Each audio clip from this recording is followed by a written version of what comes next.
What's good, YouTubers and YouTubettes? This is JB Sports, back again with another one. Breaking news. Some call him the best heavyweight prospect since Mike Tyson, Moses Itauma. Maybe I butchered his last name. Everybody know who I'm talking about. People that know boxing, hardcore boxing fans, specifically fans over there in the UK, over there in New Zealand, over there in Australia.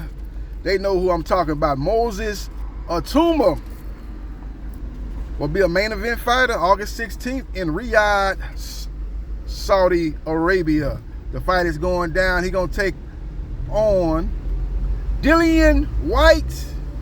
Itauma-Whyte was supposed to be fighting on a June 7th card that was promoted by Frank Warren and Queensberry Promotions, but he got pulled from that card, and that led people to speculate that maybe he was gonna get a bigger fight lined up.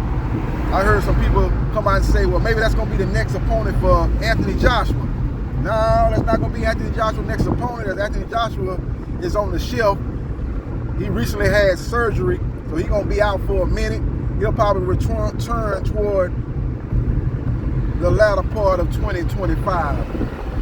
With all that being said, Moses Itauma will take on Itauma-Whyte, a perennial heavyweight contender, been in the ring with a lot of the top dogs in the heavyweight division. Tyson Fury, Anthony Joshua, Joseph Parker, Derek Chisora. Itauma-Whyte's got a real strong resume. A lot of people want to hate on him because of the PED uses of the past. He's been pop dirty for multiple PEDs on multiple occasions, and I understand all that.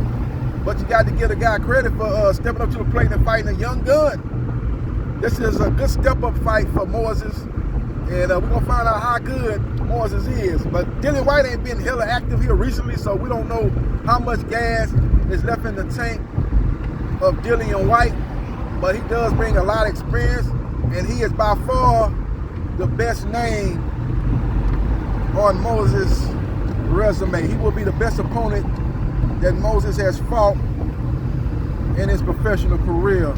So we will see what happens, and we will see what transpires. Also on that card will be Nick Ball, will be defending his 126-pound featherweight title, taking on a guy coming up from 122 pounds, Sam Goodman. Now, Nick Ball is ranked number 3 in the featherweight division, and Sam Goodman is ranked number 4 in the junior featherweight division. So we will see what happens, and we will see what transpires. Also on that card, we're going to have Raymond Ford, Ray. We're going to be taking on Case. Case is got a lot of momentum right now. Case got a lot of momentum. Anthony Case got a lot of momentum right now. You know, remember he defeated Jim Cordina in an upset. He backdoored that and had another impressive performance when he retired that other UK fighter who fought at the lower weights. I can't remember the guy's name at this moment, but he retired him. So he got a lot of momentum going on, and it's going to be an interesting fight. People saying that's a 50-50 fight. I don't see that as no 50-50 fight. It's levels to this. Raymond Ford is on another level, and I think Raymond Ford can box Anthony Case ears off. As long as he stay focused, I think he wins that fight. That's a unanimous decision waiting to happen in the win for Raymond Ford, in my opinion. But that's a good fight, and a lot of people are going to be excited for that matchup. Now, August 16th was supposed to be the date for Teofimo Lopez to take on Devin Haney. That fight fell by the wayside because Teofimo Lopez thought he was being set up. He didn't want to be fighting over there in Riyadh, Saudi Arabia. He would fight Boots over there, but for some reason he didn't want to fight Haney over there, claiming that Haney is a Muslim and he was going to always have preferential treatment over there. And if the fight went to the scorecards, he would get the short end of the stick, according to Teofimo Lopez.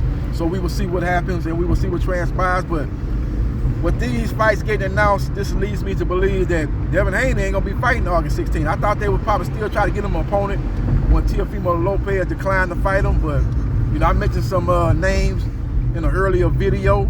You know, Antoine Russell as a potential opponent for Haney. Frank Martin, he's looking for an opponent. You know, he could have fought either one of those guys at a catch weight, just like he was going to fight Teofimo at a catch weight. Or even Conor Ben at 147, but I guess they still trying to make sure that Ben and Eubanks Jr. rematch happens. As from what I was hearing earlier, it seemed like they wasn't agreeing on the weight, and they was having issues with were they going to be at the same weight. They signed a 2-fight deal, and Ben saying, hey, it's going to be at the same weight just like the first fight was. You signed a 2-fight deal, so it was a lot of back and forth, and I was thinking maybe that fight would not happen, but it looks like it is going to happen. Therefore, Devin Haney is on the outside looking in. His dad, Bill Haney, came out a couple of days ago and said that he's looking to fight Shakur Stevenson next. Shakur Stevenson has a fight with William Zepeda July 12th at 135 pounds. Devin Haney is fighting in the welterweight division, so I don't know how that fight gonna get down and how that fight gonna get done. Maybe they fight at a catch weight somewhere in between 135 and 147. That would have to be negotiated, but that could be a fight for the latter part of 2025. Color me pessimistic. I don't think that's gonna be next for Shakur or Devin Haney. I also heard a black card name been possibly mentioned as an opponent for Devin Haney. If Devin Haney fight Black Card, that's a Black Prime fight all day, every day. They got Black Prime written all over it, them two fights. I don't see Turkey putting that fight together as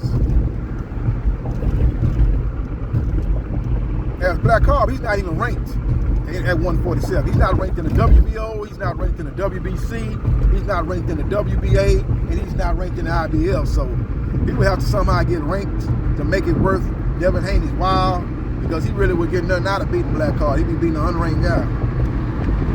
I'm gonna tell you right now, I think Black Card should be ranked. He should be ranked somewhere at 147. He shouldn't be highly ranked, but you mean tell me that he shouldn't be in somebody's top 15, whether it be the WBO, WBC, WBA, or IBF? He's good enough, in my opinion, to be ranked in the top 15. But that's neither here nor there. Devin Haney obviously won't be fighting August 16th.